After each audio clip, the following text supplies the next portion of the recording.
فرمایا قد كانت لكم أسوة حسنة قد كانت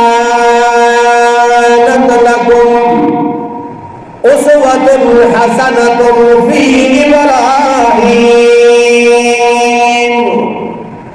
والذين معه تحقیق لوگوں حضرت ابراہیم علیہ السلام کے اسوہ میں، طریقہ میں، عمل میں تمہارے لیے عبرت کا نشان موجود ہے، تمہارے لیے سنت موجود ہے، طریقہ موجود ہے۔ والذین معه، اور وہ لوگ جو ان کی اتباع کرنے والے تھے یا ان کے ساتھ تھے، ان کی اطاعت کرنے والے تھے۔ کیا تھا حضرت ابراہیم علیہ السلام کا طریقہ، ان کا اسوہ کیا تھا؟ حضرت ابراہیم خلیل اللہ علیہ السلام جس گھرانے میں پیدا ہوئے، جس گھر میں پیدا ہوئے، آزر نام کا والد کا بت بیچا کرتا تھا، اپنے ہاتھوں سے تراش کر بت بیچا کرتا تھا بازار کے اندر۔ حضرت ابراہیم علیہ السلام نے جب ہوش سنبھالا تو اللہ کریم نے فرمایا ہم نے ابراہیم علیہ السلام کو رشد اور ہدایت عطا فرمائی تھی۔ وَلَقَدْ آتَيْنَا إِبْرَاهِيمَ رُشْدَهُ مِنْ قَبْلُ وَكُنَّا بِهِ عَالِمِينَ۔ شروع ہی سے حضرت ابراہیم علیہ السلام ہدایت میں تھے۔ اسے ہدایت فطرتی کہا جاتا ہے، فطرت کے اندر اللہ کریم نے ڈالا تھا۔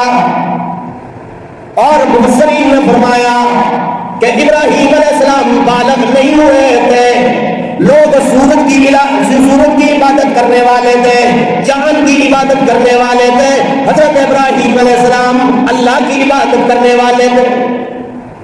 اس وقت بھی کہا کرتے تھے انی وجہت وجہیہ للذی فطر السماوات والارض حنیفا وما انا من المشرکین۔ میرا رخ اور میری عبادت کا سمت اللہ کی طرف ہے، کسی بت کی طرف نہیں ہے، کسی چاند سورج کی طرف نہیں ہے، بلکہ اللہ کی طرف میں اپنا چہرہ پھیرتا ہوں اور میں شرک کرنے والا ہوں۔ شروع ہی سے حضرت ابراہیم علیہ السلام رشد اور ہدایت میں تھے۔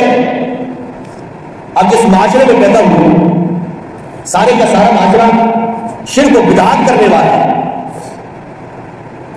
حضرت ابراہیم علیہ السلام کی سنت کیا ہے، طریقہ کیا ہے؟ اب یہ سب سے بڑی آزمائش ہوتی ہے کہ جس معاشرے میں، جس گھر میں آپ پیدا ہو گئے، وہ آپ کا دین، آپ کی سوچ، نظریات اس کے مطابق بنتے ہیں۔ نبی مہربان صلی اللہ علیہ وسلم نے فرمایا کل مولود یولد علی فطرت الاسلام، ہر بچہ جب پیدا ہوتا ہے وہ اسلام کی فطرت پہ پیدا ہوتا ہے۔ اور جس گھرانے میں پیدا ہوتا ہے اگر یہودی ہے تو اس بچے کو یہودی بنا دیا جاتا ہے، نصارہ ہے تو نصارہ بنا دیا جاتا ہے۔ لیکن ہر بچہ اسلام کی فطرت پہ پیدا ہوتا ہے۔ ابراہیم علیہ السلام کی فطرت اسلام پہ، اور اللہ کا نبی شروع ہی سے رشد و ہدایت پر ہوتا ہے۔ حضرت ابراہیم خلیل اللہ علیہ السلام جب دیکھا قوم قبیلہ اہل و عیال والے، ماں باپ سارے شرک کرنے والے ہیں، اللہ کی نافرمانی کرنے والے ہیں، چاند کی پوجا کرنے والے ہیں، سورج کی پوجا کرنے والے ہیں، بتوں کے پجاری ہیں۔ اذ قالوا لقومهم انا براء منكم ومما تعبدون من دون اللہ۔ کہنے لگے اے اہل و عیال والے، قوم قبیلے والے، انا براء منکم، میں تم سے بری ہوں، بیزار ہوں۔ اتنی بڑی بات کرنا، چھوٹا سا بچہ ہو، کتنی عظیم بات۔ انا براء منکم ومما تعبدون من دون اللہ، جس کو تم اللہ کے علاوہ پکارتے ہو میں اس سے بری ہوں، بیزار ہوں۔ کفرنا بکم وبدا بیننا وبینکم العداوۃ والبغضاء،